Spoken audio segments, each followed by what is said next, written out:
Good afternoon, everybody. Welcome to another Academy conversation. Let's just wait a couple of minutes till everybody gets in, and then we can start with this evening program. Just as a reminder, the Academy conversation is an informal discussion on the latest science news that affects our everyday lives. And today we're going to be talking about, our title today is The Climate of Climate Change Changing. Let's give a minute till everybody is in. Let's see if we can get more people in.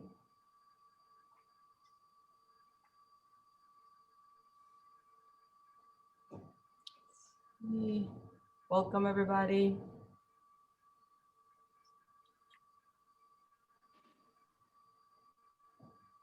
Okay. So again, remember, this is the Academy Conversations. This afternoon, we're talking about climate change, and the title of our conversation today is The Climate of Climate Change Changing. So my name is Mariangeles Arce. I'm the collection manager of the Ichthyology department at the Academy, and I'm going to be the moderator for today's discussion. The first thing that I want to do is to introduce our panelists. So Mike, if you could help me with the slide.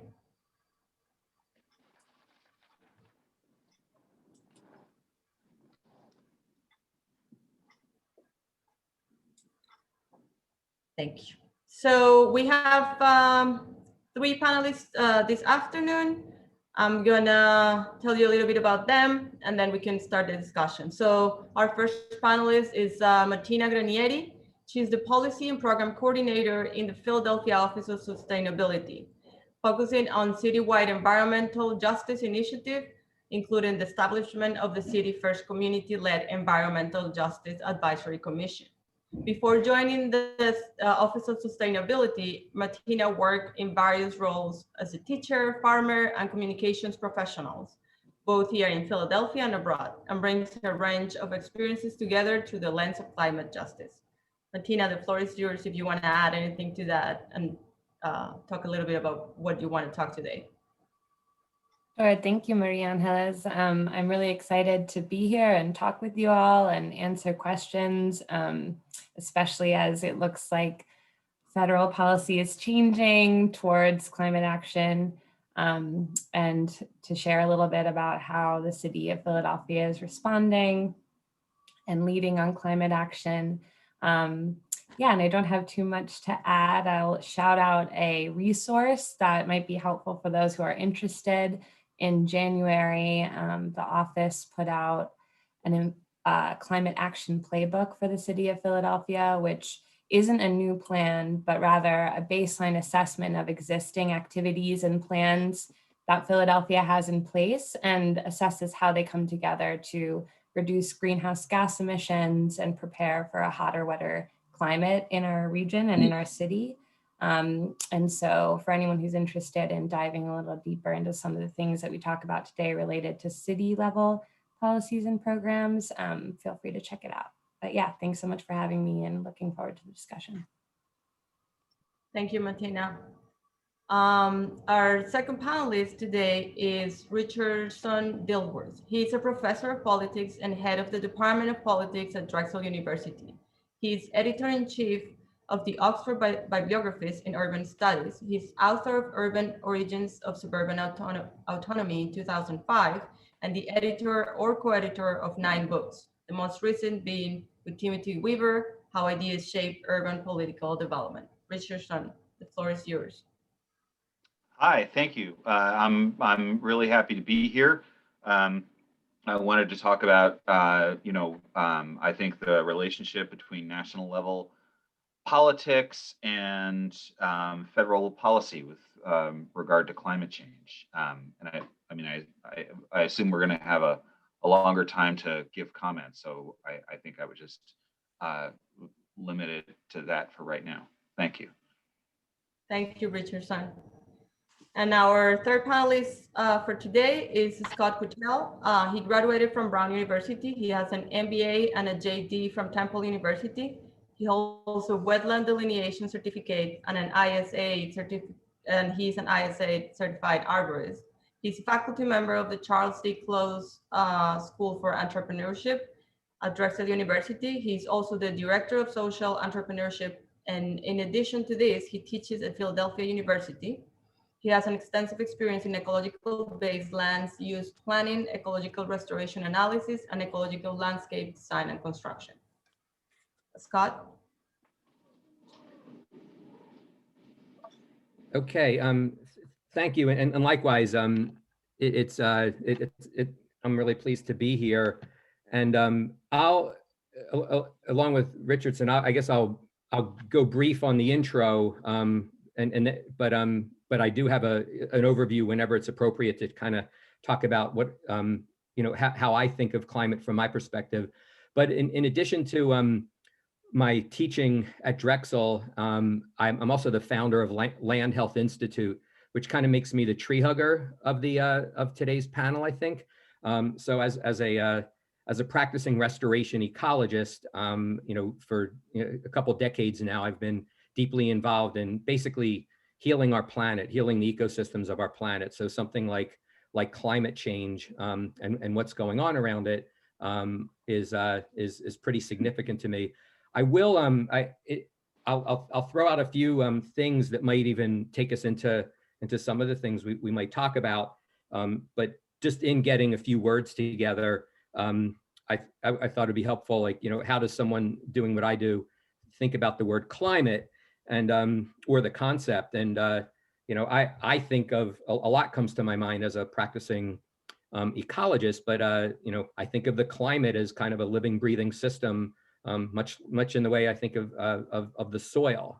It's more than just like weather patterns. And I think about things like migration. The climate migrates, so do a lot of things that are alive try to migrate with it. But how the what's going on with migration of climate is a key thing. Land use and by humans definitely plays into my thinking on climate. How much of our land is still natural versus how much of it gets used for other reasons. And another area that I think about with climate is what should be our favorite chemical equation, that of photosynthesis, which is the thing that gives us life, the thing that gives us food, the thing that ties us to cycles like carbon and water, and also the thing that could probably help us restore or fix things in the face of climate change. And then a few other things that come to mind.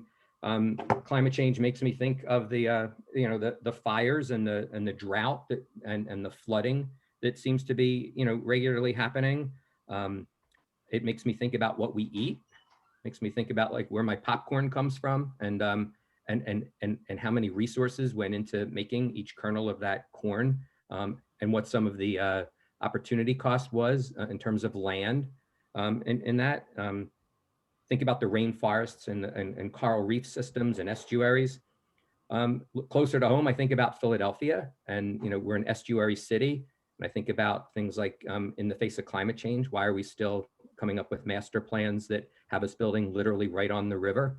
I think about that we're part of the coastal plain, which stretches from us to the ocean, and I think about what's going to happen to all that salt marsh environment, that area between what's considered mainland and the ocean as sea level rises and climate keeps changing. The New Jersey pine barrens, what's going to happen to them as it keeps getting hotter and hotter.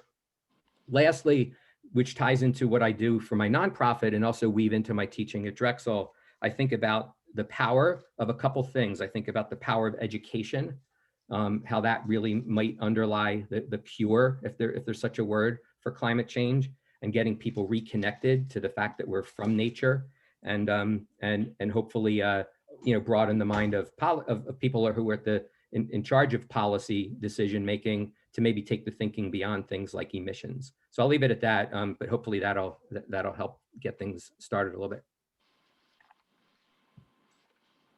Thanks, Scott. Yeah, definitely there is a lot to digest with all of that, and I think we can get to some of those today. I want to start into like a more like broad view of what's happening, and I want to talk about how, as we said, the question is the climate of climate change changing, and I want to think that it is changing. But we're trying to understand a little bit today is how is it changing, right? So we know that the U.S. was for a couple of years out of the Paris Agreement, and now we're back into the Paris Agreement.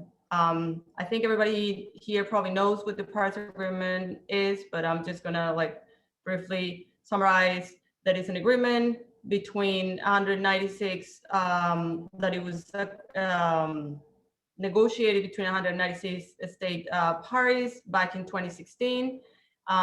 This were all within the frame of the United Nations Framework Convention on Climate Change. And the idea or the aim of the agreement is to limit the global warming to well below 2 degrees and preferably 1.5 compared to pre-industrial levels. So we all know that the implementation of this agreement requires economic and social transformation.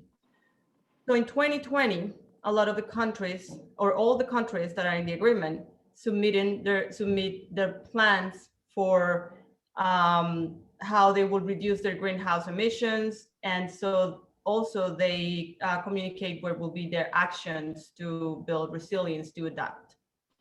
Again, we were out of the agreement, we came back, and the new administration said that the US will be clean electricity by 2035, and we're going to be zero emissions by 2050. And that there's going to be an investment of about $1.7 billion into this goal and other initiatives that will help build that resilience to adapt.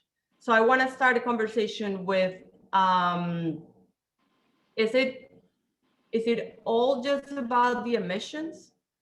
Is that all we have to look at? Because it seems that that's the main focus of a lot of the parties, and that's what we are all trying to accomplish. But that's all we need to do?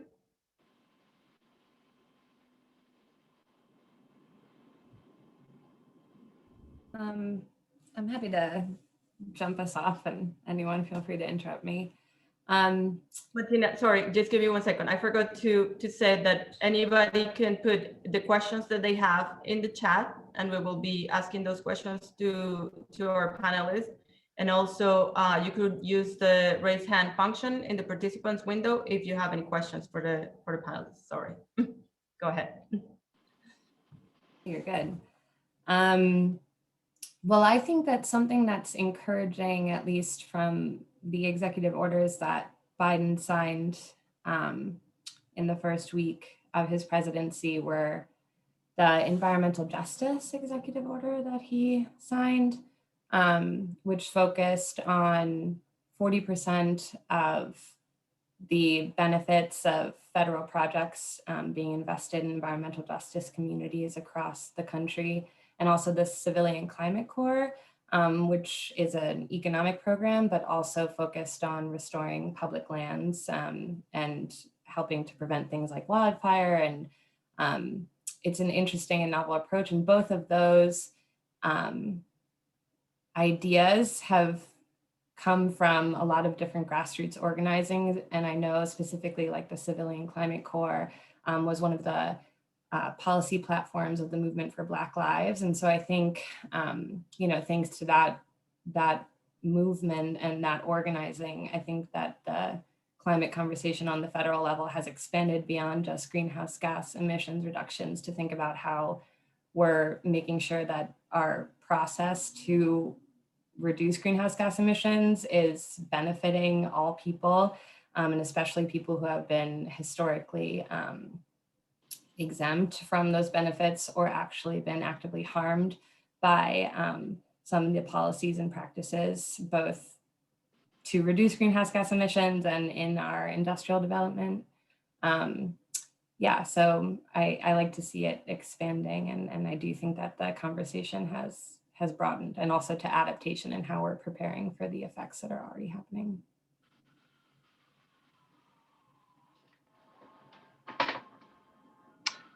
I can chime in a little bit. I think that there's an opportunity on the table, and then the negative corollary is that if we don't grab the opportunity, we're missing out.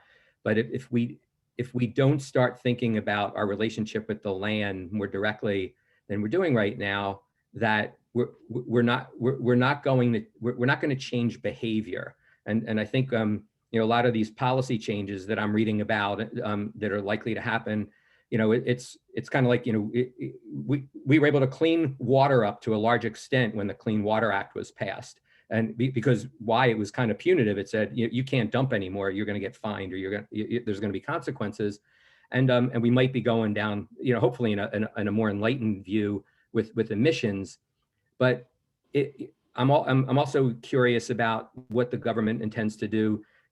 A lot of money is given for subsidizing different industries, and there's a huge amount that goes into subsidizing like monoculture crops, for instance, corn or soybean. And there's as much issues, regarding climate change when you cut down forests and prairies, which are naturally sequesters of carbon, and then you turn them into like one single use. If they're annual crops, you're tilling the soil, which means you're releasing carbon almost every year. And so, my question is, what if we subsidized for things like permaculture, or or more ecologically minded farming, or things like that? So I'm just skimming the surface, but I think if we don't take the time to reconsider our relationship to the land and with the land, that we just can't make it only. I'm all for emissions reduction, by the way, but we can't only make it about emissions reduction. It's just going to be like an uphill climb the whole way. I wanted. Oh, sorry. Were you? No, go ahead. Sorry. Thank you. I wanted to. I noticed somebody here in the chat here said a carbon fee would reduce emissions by 40% in 12 years. What do you think the chances are that some kind of legislation will pass into law will be signed into law this year? And I wanted to connect that to what Matina was just saying about executive orders. And I also wanted to address the title of this conversation. What is the changing climate for climate change? Whatever. It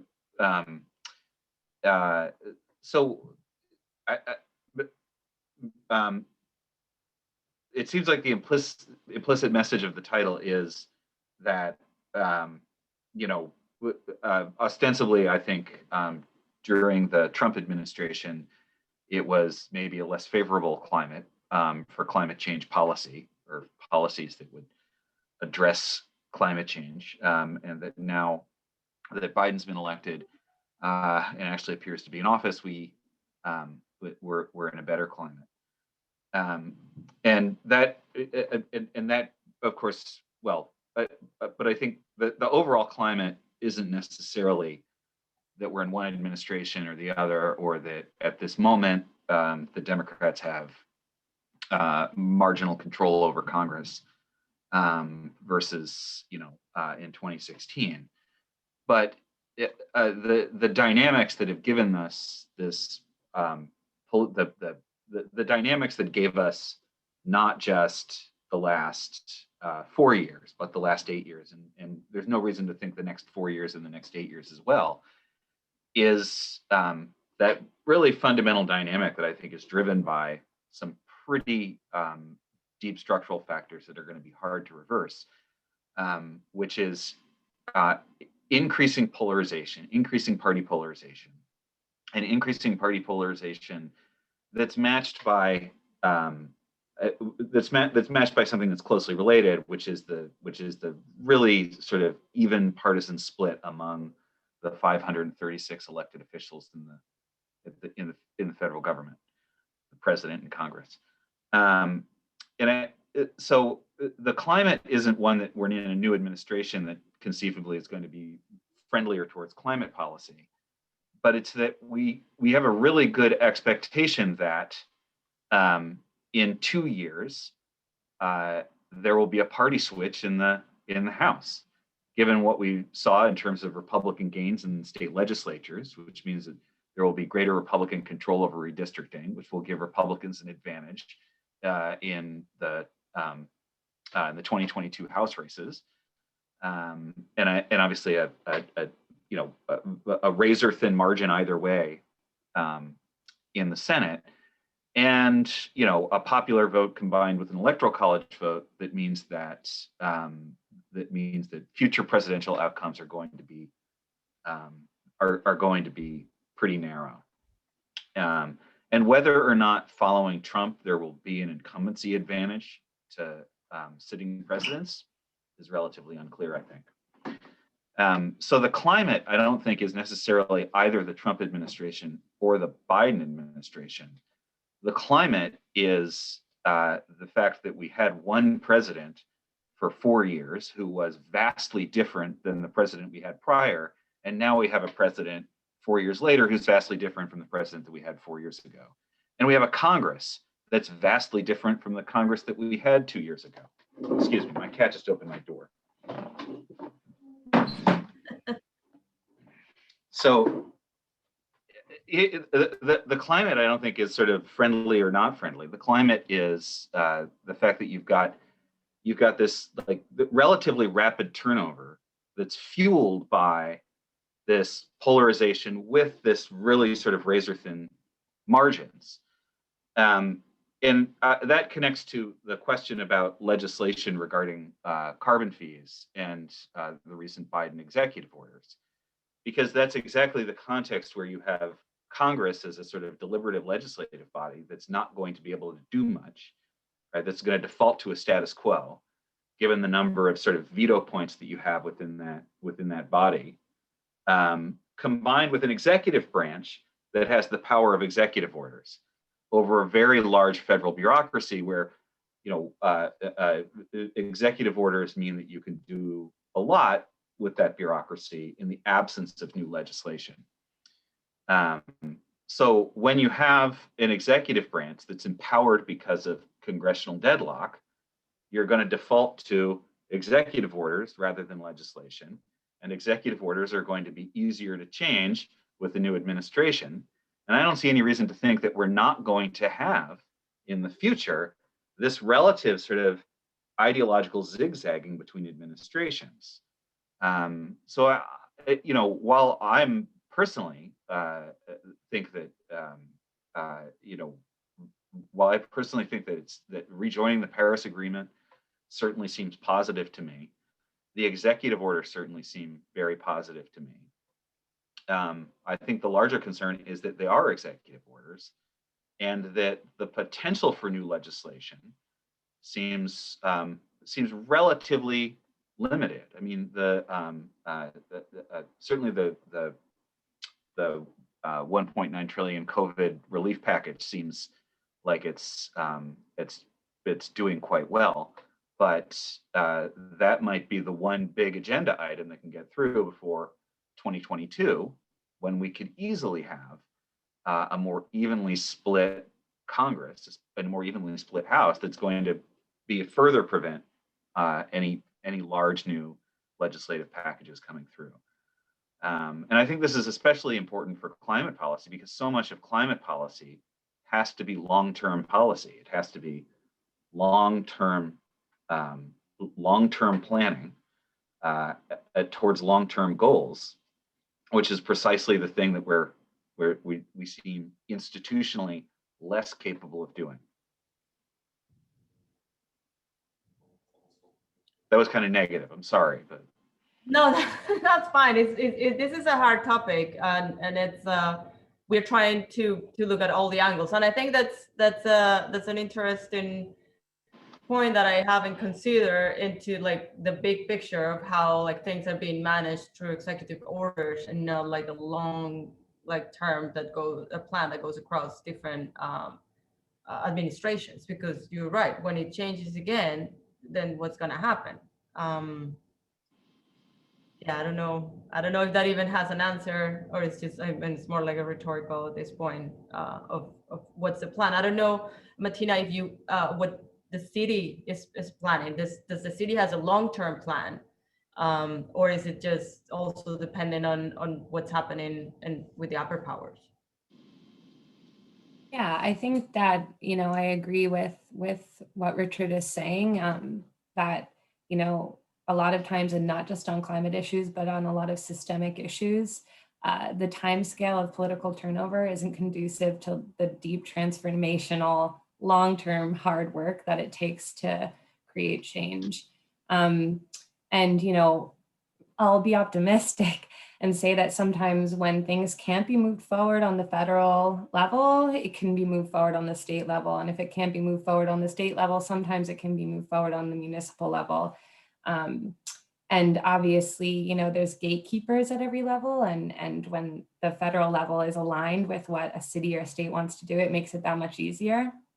But I'll just take one example of a carbon fee, and it's not exactly the same thing, but Pennsylvania is currently in the process to join the Regional Greenhouse Gas Initiative, which has proven for the states that are already a part of it to be an effective measure at reducing greenhouse gas emissions and providing money to invest back into clean energy systems and into environmental justice communities. So, even when we're not seeing it on the federal level, we are seeing some innovative action from states and from collaboration amongst states. And I think that for the city of Philadelphia, we just Mayor Kenny updated our goal from 80% emissions reduction by 2050 to carbon neutral by 2050. And as a part of the assessment to kind of develop a plan that gets us there, we released that climate action playbook, looking holistically at the range of plans that affect carbon emissions and our ability to adapt to a changing climate. And, I think the effort it took just to do that comprehensive assessment kind of speaks to Richard's point that it takes an incredible amount of cross collaboration and effort, and especially when we're thinking about environmental justice and having the leadership of the people most impacted by these issues. It's not a fast process, and it takes some slowing down and some intentionality, and it takes long-term political buy-in, which really means that it just takes long-term people power, and having people continually holding people in positions of power accountable to caring about these issues and moving them forward. Thanks, Martina. And on that note, there is a couple of questions from the audience, and it's about how do we start some of these things? How do we start process of reforestation, or how do we start solar power, building onto solar power, and this kind of things? What's the starting point for these things? Is just legislation? Is it fines? Is it how do we work these things? Go ahead, Scott. I think it can be a variety of ways. I'm a huge believer in getting things started basically at a grassroots level. I think if you have enlightened legislators that can introduce potential laws to address some of this, I think that's awesome. But I think if that's all we rely on, again, it's risky. But I like the line of question earlier on, like reforestation, landfills, use, I assume with the buildings, flat roofs, how you reuse them, and it's that kind of thinking also that I think is really what's needed. And it also ties into environmental injustice, because like if you take a city like Philadelphia, 40,000 vacant lots. A lot of that vacant land, is in areas that are near brownfields, or they're very degraded land, and so at a local level, I mean, an example of something we're doing at this moment, my nonprofit leases land from the Industrial Development Corp in the West Parkside section of Philadelphia, and it was an old train yard, Pennsylvania Railroad train yard, brownfieldish kind of a setup. And if you go there now, we have 2 greenhouses. We have a native plant nursery, let alone it's a teaching nursery. So the community's invited in. That we grow food in a food desert. We grow native plants that go into the parks in Philadelphia and the like. And that's just a couple acres of reusing land in an area that's really been beaten down. I mean, the city just allowed a concrete facility, like a plant that makes concrete, is 2 blocks away, is a block away from us, and that happened in 2020.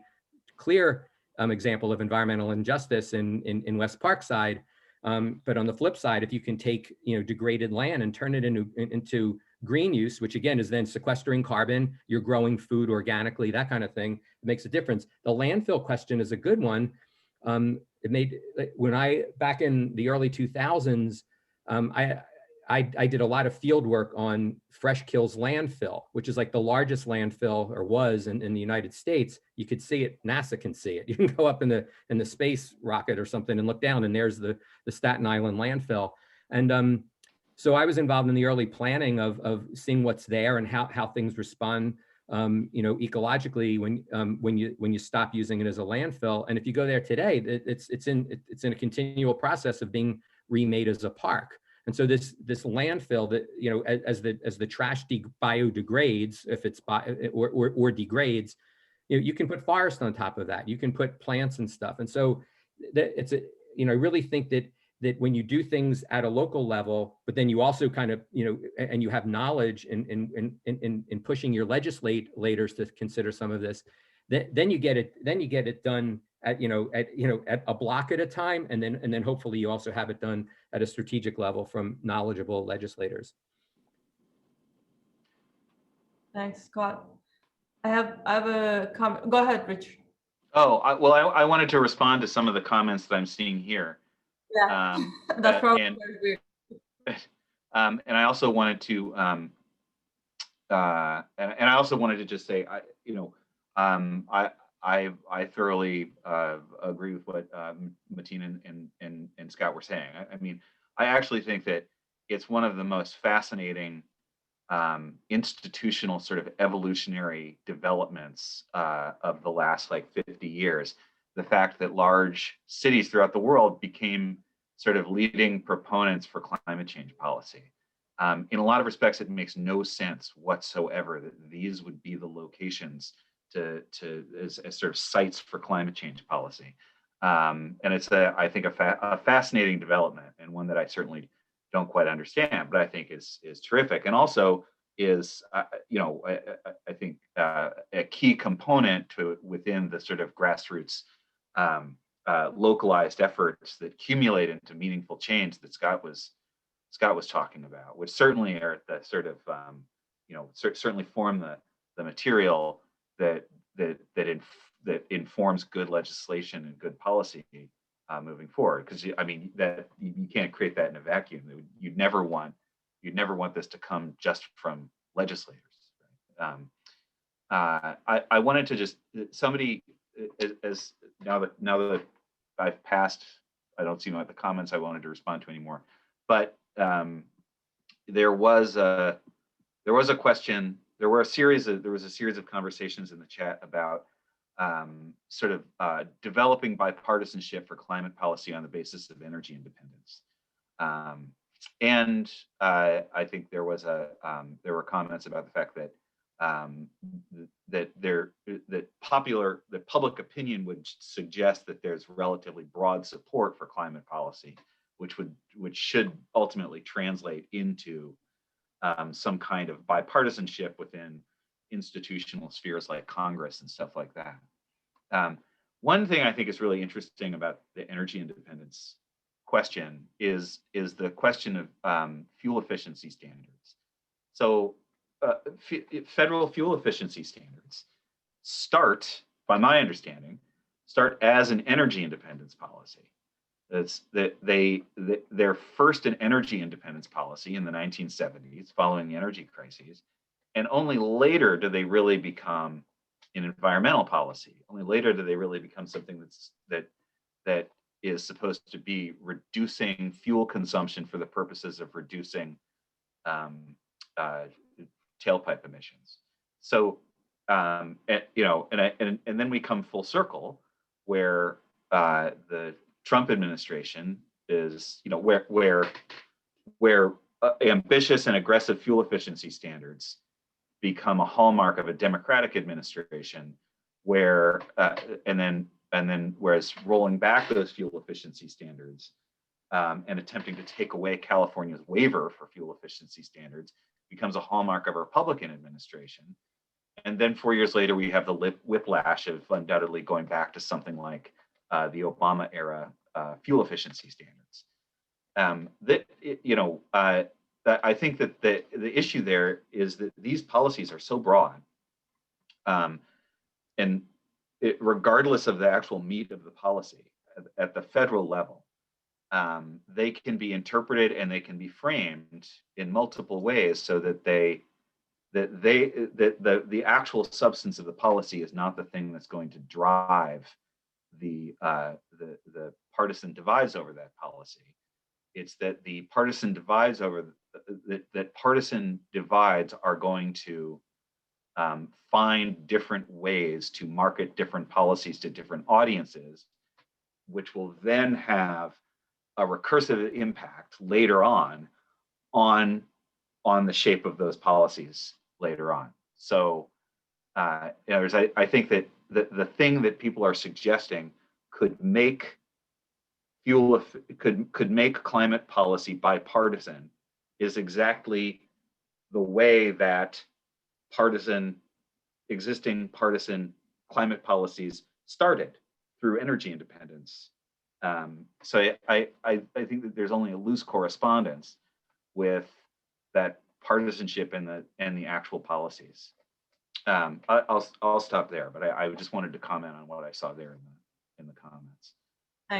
Thanks, Richard. I have a comment here from Paul. It says, I see many very large public corporations, brands working on climate change and sustainable development goal initiatives. What can be done to promote similar activities among smaller and medium-sized companies that may not have experience, bandwidth, resources to focus on the required analysis and changes? I saw that question as well. And a few, wow, sorry, time is weird. So more than a few months ago, I think about a year and a half ago, the Office of Sustainability launched the Philadelphia Climate Collaborative, which is a consortium of the region's large institutions that are committed to climate action. And since that kind of kickoff, the collaborative has been convening workshops that are free and open to anyone who wants to be a part of the collaborative. And the only commitment to be a part of the collaborative is committing your organization or business to addressing your carbon emissions and your climate impact. But they do workshops on things like sustainable procurement, electric vehicles, solar PPAs. So that's one place to start. And I can pop that in the chat. And then there's a lot of other really amazing regional networks that are devoted to helping small and medium-sized institutions and businesses, like the Sustainable Business Network of Greater Philadelphia and DVRPC and the Philadelphia Higher Education. I'm going to mess up that acronym, but there's a bunch of different networks that kind of provide really amazing resources. So just to shout out a few. Thank you. Related to that also, just I think that's I agree with those kind of examples. Partnerships can be really powerful. And sometimes all you need is the link. So how do you get a small company aware of SBN, the Sustainable Business Network? I think FEND, which we're a part of, might have been what you were referring to before, the higher education group, because and then I saw someone in the chat mention Wissahickon Trails, which used to be called, or Wissahickon Valley Watershed Association. There's these organizations out there that really do know what to do and really know, and they're set up to do workshops and they're always looking for corporate sponsorships or something like that. So I think if there's a broker out there that can make the relationship happen. For years there's a company called Dansko out Route 1, an hour outside of Philadelphia. I've taken my students there. They're a B Corp, a benefit corporation, and for years they have solar panels on top of an entire warehouse. They have they have a huge green roof, one of the biggest green roofs I've ever seen. They have porous paving and a grassy parking lot. So they've been practicing things that are totally climate friendly for years and years. And why do they stand? They shouldn't stand out. What they do is great, but that should be the norm in places like that. And so I think it's some of these smaller groups that can be the links, so that they can, because all this stuff is very doable, but you just need the knowledge. So in that sense, is it like, how are we approaching education? I think education is fundamental in all of these. Like, not just, we have to start at lower levels, right? Is there any city plan for that? Do you guys, I guess you all are teachers and work on these subjects in your classes, but what do you think should be like the policy, or how we should manage education around these subjects?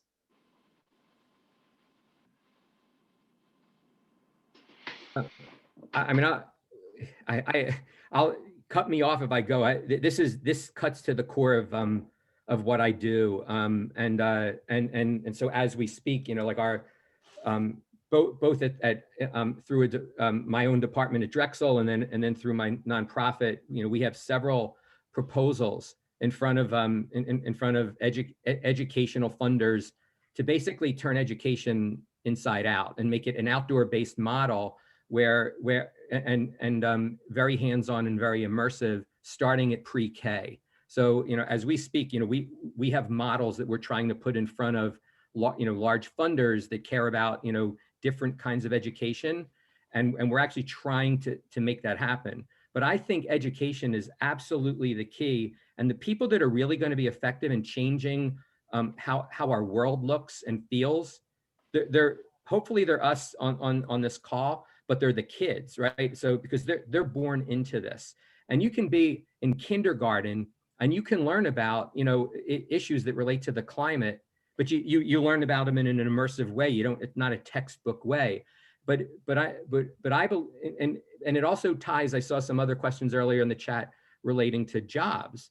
So I think we need to rethink education, and we need to rethink jobs. And so, so at one end, you're at kindergarten, where you're just entering the education world. And then when you're 21 or 18 or whatever, you're looking for meaningful employment.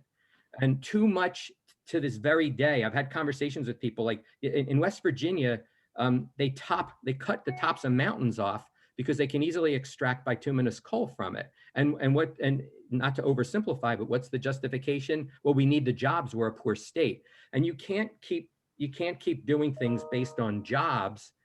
Yet at the same time, from an equity standpoint, you can understand why people would care about jobs. So to me, the bridge of a solution is like there are thousands, if not millions, of jobs that will have to be filled that we're not necessarily thinking about. Who's going to help Philadelphia through sea level rise? Who's going to help it through saltwater incursion? There's jobs of the future that related to alternative fuels. And there's not, I don't believe there's a shortage of jobs in the future, because we're screwing things up where it comes to like drinkable water, and all these different, like they're raising houses up left and right on the coast. There's all these climate impacted problems that are hitting cities and rural areas. But if you start thinking about that and you start exposing kids, and that's part of their everyday education. So they're taking walks and they're getting dirty in the natural world when they're in kindergarten. But then when they get into they're 12 years old, 16 years old, they're talking about environmental injustice. They're talking about ideation and how do you come up with models to do something about it. So by the time they get out of their high school, they have options, and yet they're the fixers of the climate. So I'll leave it at that. I think education might be the most important key if we're going to sustainably, come up with something that then becomes the rule. I'm going to mention something about, I teach at Drexel, like Scott, although we've never met. And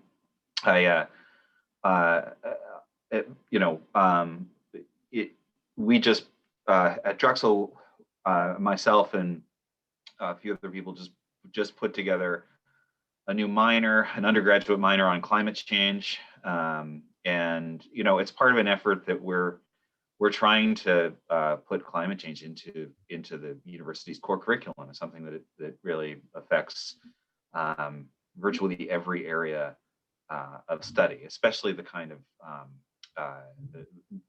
applied areas that are often the focus at Drexel. In my own department, we have a lot of courses on not a lot of courses, but we have courses on climate change and international politics, the international political economy of climate change. And one we've been focused on is climate change in cities. And to a surprising degree, the materials, as I personally found, the materials for college students regarding climate change, especially around the impact of climate change on cities, but in other areas, is pretty weak and needs a lot of development. In our classes on cities and climate change, we've used the Urban Climate Change Research Network's big report on cities and climate change, which is typically overwhelming and sort of written by committee. And there are a few texts that are out, but they're generally, I think the issue is that it's very hard to pitch it as a sort of educational tool and creating educational products at appropriate levels to make it comprehensible, and also to gear it around the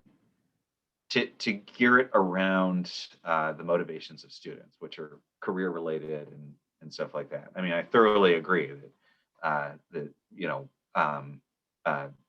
there will be that it's not that it should be career focused, and it should be career focused around climate policy. But I think actually putting those pieces together is difficult. And in my experience, I haven't really seen the products and the connections. They're growing, but I haven't yet really seen it in a way that I have used a lot in the classroom. And I think it's part of it is also the slow evolution, which I'm sure is true at high school and elementary school levels as well. The sort of slow evolution of the disciplinary categories by which we teach people, and the ability to take something like climate change and incorporate it so that they are slowly changing those disciplinary categories.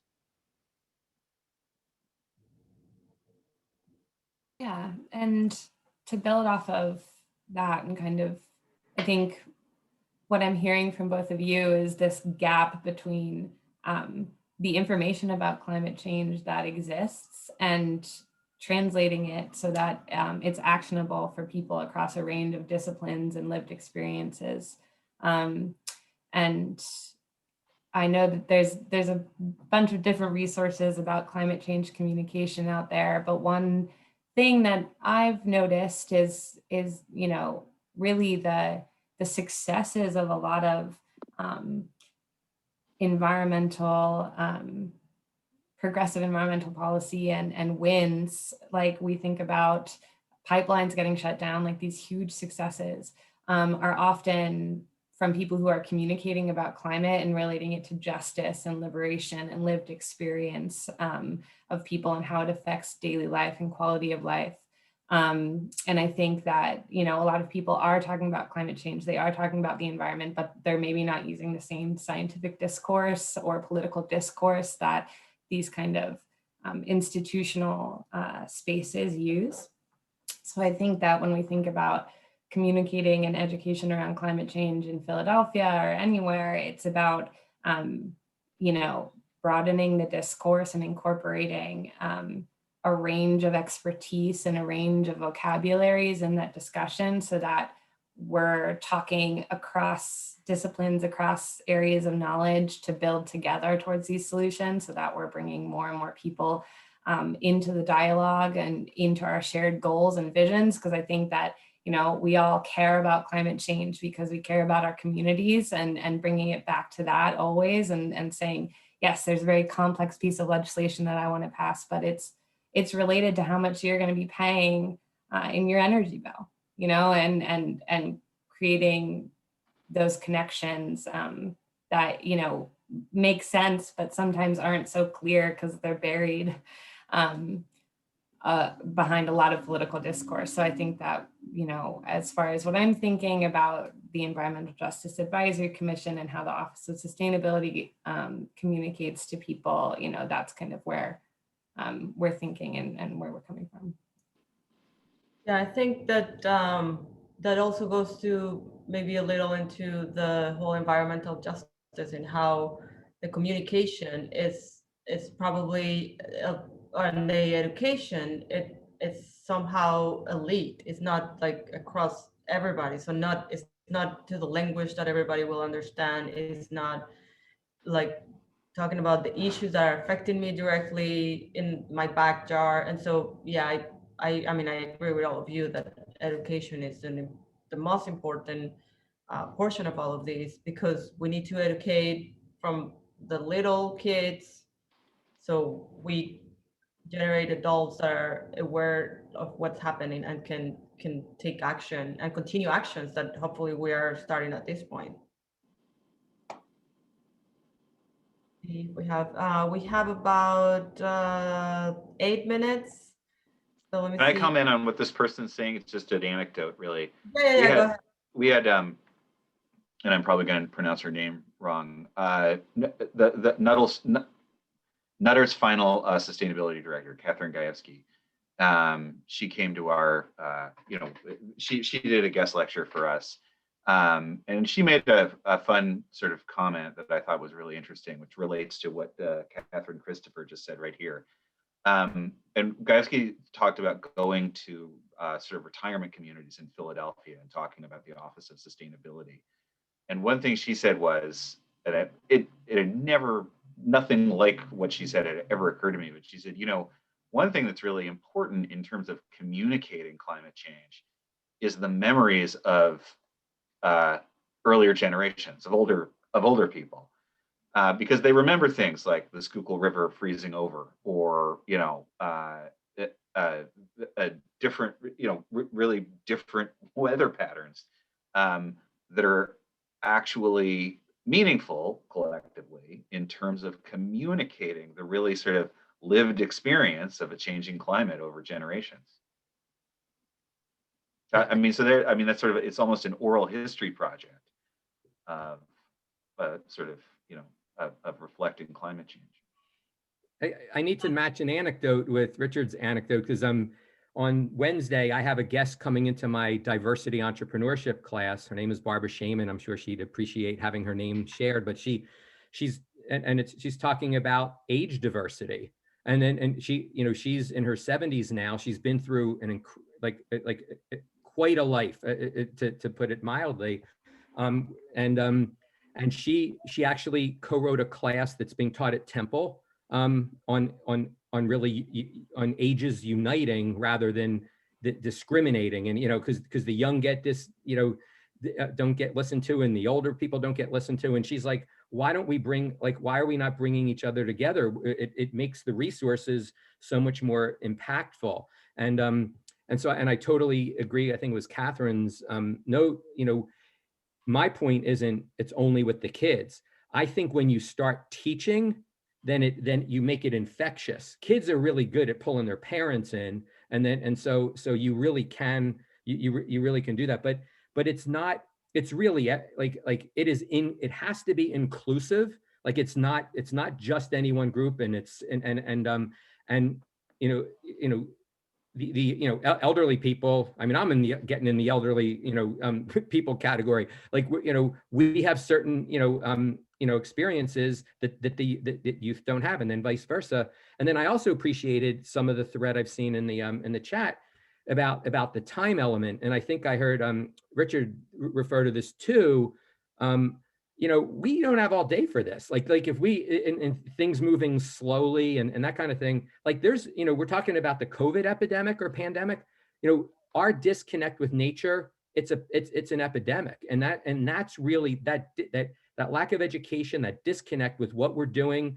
You know, we're still fracking and you know, nobody like Republican or Democrat never fully wants to like come up with you know, how much methane is being released in the air from fracking and other fossil fuel extraction methodologies. You know, so like if we don't start acting like we did finally with COVID, like we got to take care of this thing now.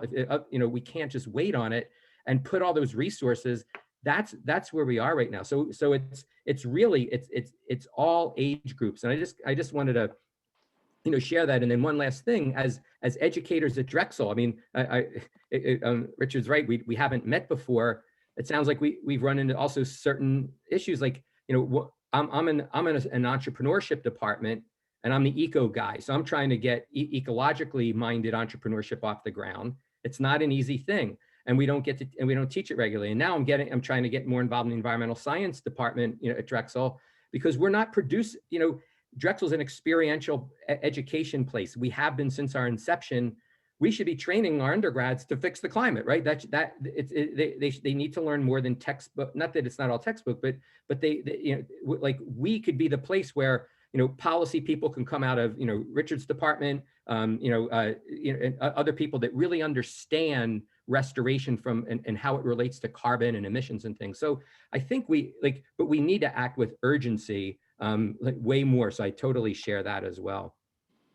I think to your point of like educational ages, I just want to share a comment in the chat that said education, Karen Delany said, education of the youth regarding environment is key. My 20-year-old son has opened my eyes and coaching me through his activism and ideas.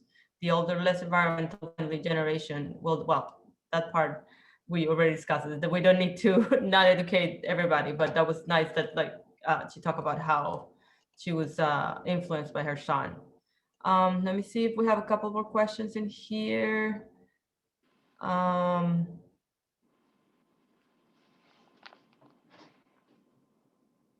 don't. While you're looking, I love the one to watch, Soylent Green. And you know what? There's some movies out there and some books, like they need to be revived. If you haven't read Sand County Almanac by Aldo Leopold, he writes a land ethic in 1940 something. Why do we not have a land ethic today? Go read Thinking Like a Mountain, the essay in his Sand County Almanac book. He had it figured out in the 40s. So I mean, I'm just watch Soylent Green. I think that's Charlton Heston, right? You know but there's something to be said for that. So I don't think I have any other questions. I'm conscious of the time. We have 2 more minutes. I don't know if any of you wants to add anything to the conversation. I'm opening the floor for you guys if you want to add something. I just hey, Rob Graff, I haven't seen you in a long time, and I've been enjoying your comments here. Rob just put in what looks like almost a concluding comment. The degree of transformation needed is unlike anything we've seen anywhere. It is not primarily a technical problem, but a social and cultural transformation. And you know, I think of that in terms of this. You know, maybe this isn't the right framework to think about it, but you know, I think about it in terms of the sort of academic, like political correctness movement on campuses in the 1980s.